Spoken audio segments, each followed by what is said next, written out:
তাকদীর নিয়ে প্রিয় ভাইয়েরা বিচলিত হবেন না। আপনার তাকদীরে যা আছে আপনি পাবেন, যা নাই কোশ্চেন কালেও পাবেন না, ফুল স্টপ। আপনার তাকদীরে যা আছে আপনি পাবেন, না পেয়ে আপনি দুনিয়া থেকে যাবেন না, ফুল স্টপ। আর আপনার তাকদীরে যা নাই সারা দুনিয়ার মানুষ মিলে আপনাকে দিতে পারবেন না। এই চিন্তাটা আগে মাথার মধ্যে সেট করেন।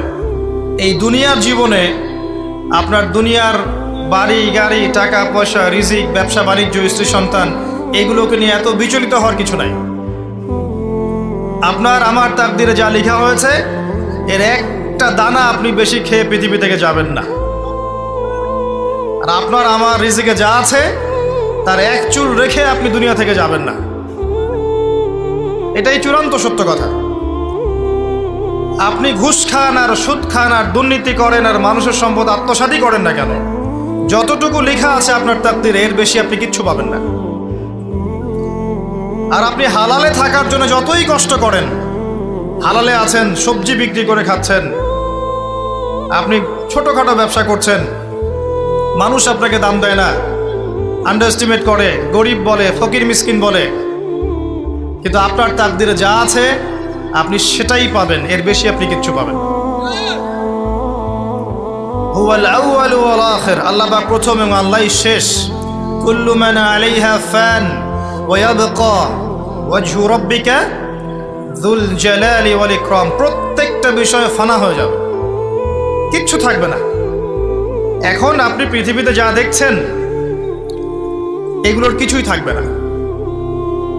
প্রত্যেক মানুষ, প্রত্যেকটা জিন, প্রত্যেক উদ্ভিদ, প্রত্যেক এই প্রাণী, আকাশ, মহাবিশ্ব, গ্রহ নক্ষত্র, চন্দ্র সূর্য, সমুদ্র, পাহাড় পর্বত, বিশ্বনেতা, রাষ্ট্রনেতা, সমাজ নেতা, পরিবারের কর্তা, অর্থনৈতিক নেতা, সবাই মারা যাবে, সবাই শেষ হয়ে যাবে, কিচ্ছু থাকবে না।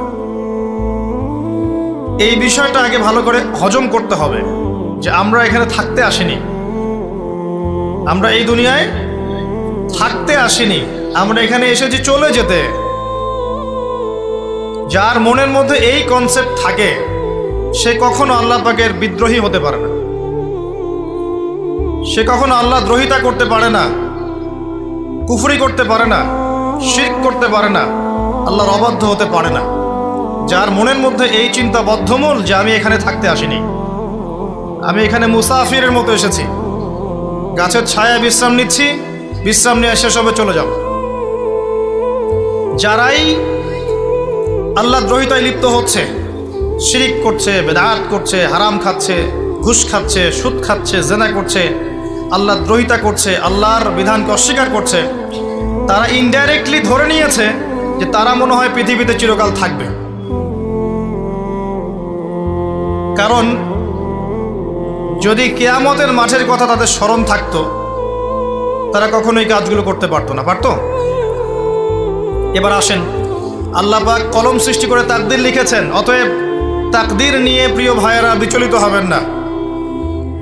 আপনার তাকদীরে যা আছে আপনি পাবেন, যা নাই কোশ্চেন কালেও পাবেন না, ফুল স্টপ।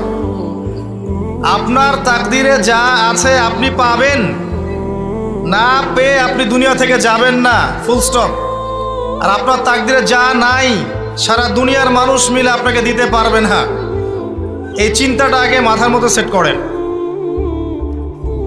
এই চিন্তা যার মধ্যে ইনস্টল করা আছে সে আত্মহত্যা করে না কখনো, সে হতাশ হয় না কখনো, সে ভয় পায় না, আল্লাহর পথে চলতে গিয়ে পিছু পা হয় না, সে জালেমের সামনে মাথা নত করে না। যার মাথায় এই চিন্তা আছে যে আল্লাহ যা লিখেছেন এটা হবে, যা লিখেন নাই সারা দুনিয়ার মানুষ মিলে সেটা হবে না, সিম্পল। এর মধ্যে আল্লাহ পাক পরীক্ষায় ফেলবেন, ওই বিষয়টা ডিফারেন্ট। আমি অবশ্যই তোমাদেরকে পরীক্ষা করব, ভয় দিয়ে, ক্ষুধা দিয়ে, সন্তানের ইন্তেকাল দিয়ে, ফসলের ক্ষতি দিয়ে, সম্পদের ক্ষতি দিয়ে আমি পরীক্ষা করব। কিন্তু যারা সবর করবে এবং যারা এই কনসেপ্ট রাখবে ইন্না লিল্লাহি ওয়া ইন্না ইলাইহি রাজিউন, এদেরকে আল্লাহ পাক প্রশংসা করেছেন, ইনশাআল্লাহ এরা সফল হবে। আল্লাহ পাক তাকদির লিখে ফেলেছেন, তাকদির নিয়ে টেনশন করবেন না, রিজিক নিয়ে টেনশন করবেন না। এখনকার যুব সমাজের সবচেয়ে বড় টেনশন রিজিক।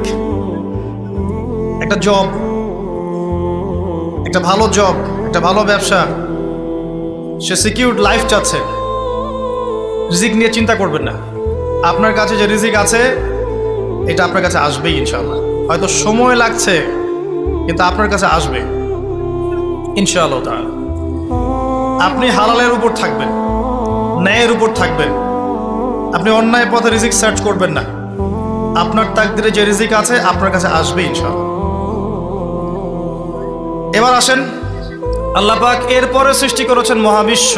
এই পুরো মহাবিশ্ব তাকদির লিখার পরে মহাবিশ্ব কয়দিনে? ফি সিত্তাতি আইয়াম, 6 দিনে। মাত্র 6 দিনে আল্লাহ পাক পুরো মহাবিশ্ব সৃষ্টি করেছেন।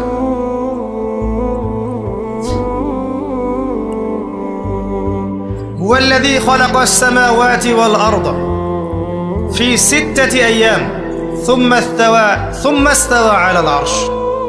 সূরা হাদীদের মধ্যে একটা আছে, তিনি সে আল্লাহ যিনি এই মহাবিশ্ব সৃষ্টি করেছেন 6 দিনে, এরপরে আরশের উপর সমাসীন হয়েছেন। আল্লাহ পাক এর একদিন আমাদের একদিনের মতো নয়, বরং কিয়ামতের মাঠে যেদিন আমরা দাঁড়িয়ে থাকব এই দিনটা হবে আল্লাহর হিসেবে 50,000 বছরের সমান। মানুষ অস্থির হয়ে থাকবে, বিচার শুরু হচ্ছে না কেন।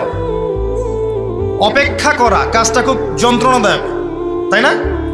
কারো জন্য অপেক্ষা করা, অপেক্ষা করে আছেন, 1 ঘন্টা পর আসবে, এলো না, আপনি অস্থির হবেন।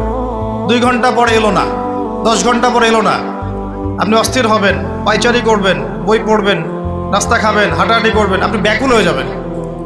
অপেক্ষা করা একটা ডিফিকাল্ট কাজ। কিয়ামতের মাঠে মানুষ 50,000 বছর অপেক্ষা করবে, বিচার শুরু হচ্ছে না কি জন্যে। সবাই গিয়ে ধন্না দিবে, প্রথমে আদম আলাইহিস সালাম, তারপরে নূহ আলাইহিস সালাম, ইব্রাহিম, মূসা, ঈসা আলাইহিমুস সালাম। আল্লাহর কাছে একটু সুপারিশ করেন, বিচার যেন শুরু হয় অ্যাটলিস্ট। কেউ কিচ্ছু করতে পারবে না, কারণ সবাই বলবে ইয়া নাফসি, ইয়া নাফসি। দূর থেকে একজনের আওয়াজ আসবে, যিনি ইয়া নাফসি বলছেন না, যিনি বলছেন ইয়া উম্মতি, ইয়া উম্মতি।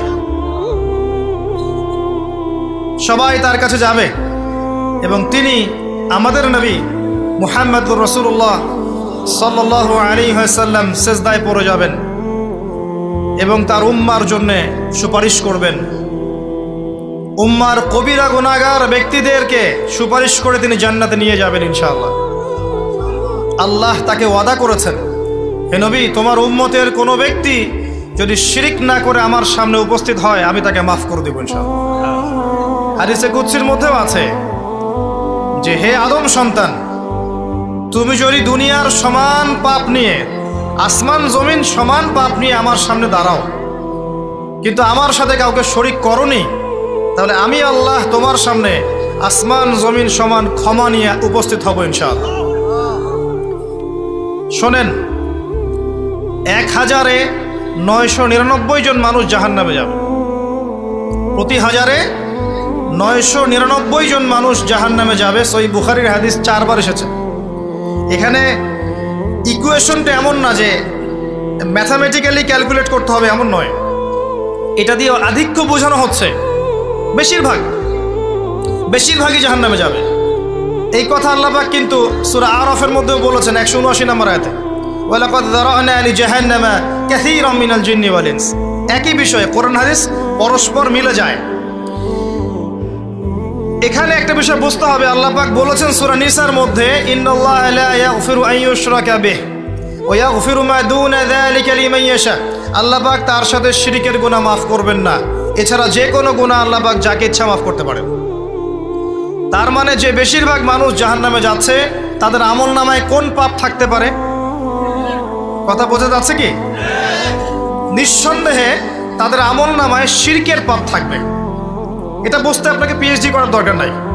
আল্লাহ পাক শিরক ব্যতীত যে কোনো পাপ যাকে ইচ্ছা মাফ করতে পারেন। তার মানে তারা জাহান্নামে যাচ্ছে বিকজ অফ শিরক।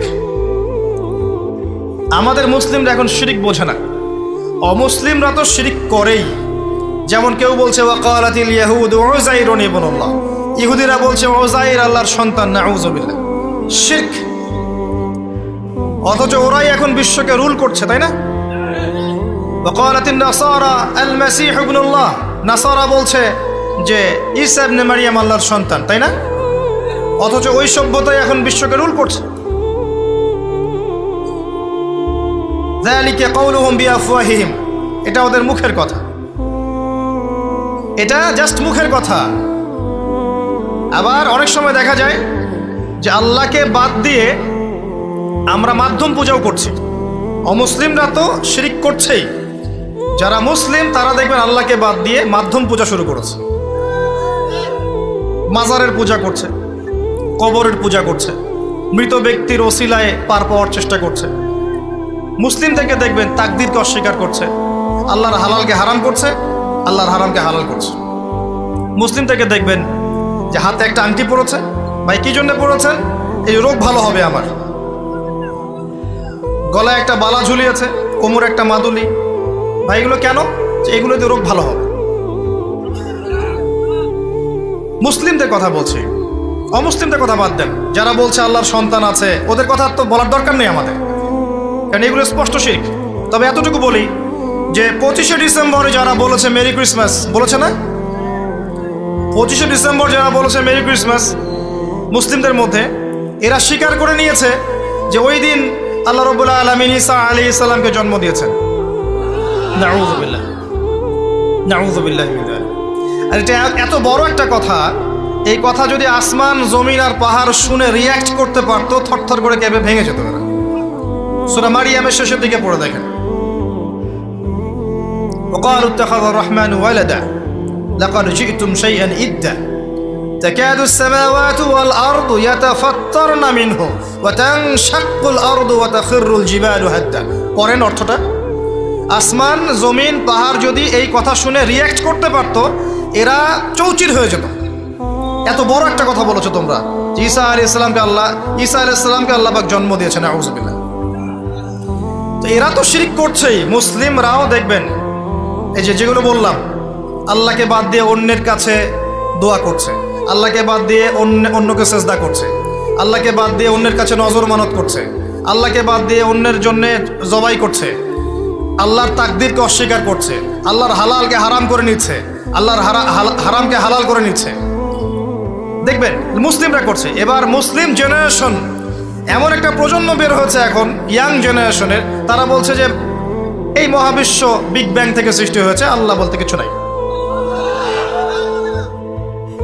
আপনি বোঝেন কি কারণে প্রতি হাজারে 999 পিপল জাহান্নামে কেন যাবে? কারণটা কি? শিরক। আর এই শিরকটা হচ্ছে আপনার চিন্তায়, আপনার কথায় এবং আপনার কাজে। চিন্তার মধ্যে শিরক। যেমন একজন ব্যক্তি চিন্তা করে আকীদা, যে আল্লাহ ছাড়া অমুকও সন্তান দিতে পারে। এরকম আকীদা নাই মুসলিমদের? আছে। একজন বলছে আল্লাহ কল্যাণের মালিক আর শয়তান হচ্ছে অকল্যাণের মালিক। কথাটা শুনতে খুব ভালো লাগে না? অকল্যাণ হয়তো আল্লাহর পক্ষ থেকে আসে না, আল্লাহ পবিত্র, অকল্যাণ শয়তানের পক্ষ থেকে আসবে। ব্যাপারটা কি এমন? ভালো মন্দ, কল্যাণ অকল্যাণ, দুঃখ কষ্ট সুখ সবকিছু কার পক্ষ থেকে আসে? এমন নয় যে ভালোগুলো আল্লাহ দেন, অকল্যাণগুলো শয়তান দেয়, নাউযুবিল্লাহ। এরকম আকীদা আছে মানুষের। কিছু মানুষ বলছে তাকদীর বলতে কিচ্ছু নাই, মানুষ নিজেই তার কর্মের নিয়ন্ত্রণ, শিরক। কিছু মানুষ বলছে যে ভাগ্যই সব, মানুষের কাজের কোনো স্বাধীনতা নাই। মানে ভাগ্যই সব, আমার কাজের কোনো স্বাধীনতা নাই, আমি কলের পুতুল। চুরি করেছো কেন? আল্লাহ তাকদীর লিখেছে তাই। সুদ খাও কেন? ঘুষ খাও কেন? রিলিফের মাল মেরে খাও কেন? আল্লাহ তাকদীর লিখেছে তাই। এরকমও কিছু মানুষ আছে। প্রত্যেক পদে পদে আপনি শিরক পাবেন। আপনি আল্লাহকে ছাড়া সেজদা দেখতে পারবেন, আল্লাহকে ছাড়া মানুষ নজর করছে, মানত করছে, কসম করছে, কুরবানি করছে, সেজদা করছে, দোয়া করছে এবং ওসিলা পূজা করছে যে আল্লাহ বাদ দিয়ে অমুকে আমাকে পরকালে পার করিয়ে দিবে। নাউযুবিল্লাহ বলছেন ঠিকই, কিন্তু আমাদের দেশের বহু মানুষের আকীদা এমন যে আমাকে পরকালে পার করায় দেওয়ার লোক আছে, সমস্যা নাই। শোনেন, পরকালের প্রতিটা সুপারিশ আল্লাহর এখতিয়ারে। একজন শহীদ, আল্লাহর পথের শহীদ, তিনি কিন্তু সুপারিশ করবেন, কিন্তু তিনি নিজের ক্ষমতায় করবেন না আল্লাহর ক্ষমতায় করবেন?